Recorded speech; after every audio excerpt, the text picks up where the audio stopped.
ആ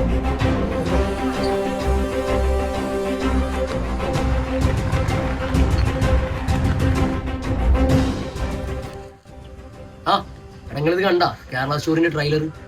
കണ്ട്. ഇവന്മാര് കേരളത്തിൽ വർഗീയത ഉണ്ടാക്കാൻ നോക്കുകയാണ്. ദിവസം കൂടി പറഞ്ഞ ഈ ബീഫിന്റെ വില നമുക്ക് കഴിക്കാൻ പറ്റണില്ല, പിന്നെയാണ് മറ്റുള്ളവരെ നിർബന്ധിച്ച് കഴിപ്പിക്കാൻ നിൽക്കുന്നത്. നമ്മളൊക്കെ കഴിക്കണ ഭക്ഷണത്തിന് പോലും ഇപ്പൊ മതം വന്നു തുടങ്ങി. ശരിക്കുള്ള കേരള സ്റ്റോറി അവന്മാര് കാണാത്തോണ്ടാ. ഇവിടെ പ്രളയം കൊറോണ ഒക്കെ വന്നപ്പോ ഒരുത്തിന്റെ ജാതിയോ മതമോ നോക്കാതെ കട്ടൊക്കെ കൂടുന്നത് ഈ കേരളത്തിലെ പിള്ളേരാണെന്ന് അവന്മാർക്ക് അറിയൂല.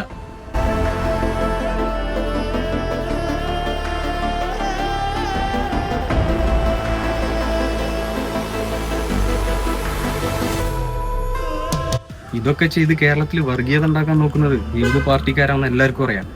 ഒരു സ്റ്റേറ്റിലും കാണാത്ത ഒത്തൊരുമ നമ്മളെ കേരളത്തിൽ കാണുമ്പോൾ അത് ഇല്ലാതാക്കാൻ നോക്കണ ചിലന്മാരെ കുത്തിക്കായപ്പാണിത്.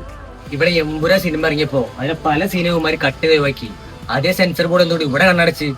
അതും ശരിയാടാ, ഇവന്മാരിവിടെ തമ്മിൽ തല്ലുണ്ടാക്കി വർഗീയത ഉണ്ടാക്കാൻ നോക്കണം. എന്തായാലും അവന്മാരുടെ ഒരു ഉദ്ദേശം ഇവിടെ നടക്കാൻ പോണില്ല. ഇത് കേരളാണ്. ഇവിടെ മതം നോക്കാതെ ഓണത്തിന് സദ്യയും കഴിക്കും, ക്രിസ്മസിന് കേക്കും മുറിക്കും, പെരുന്നാളിന് ബീഫും കഴിക്കും.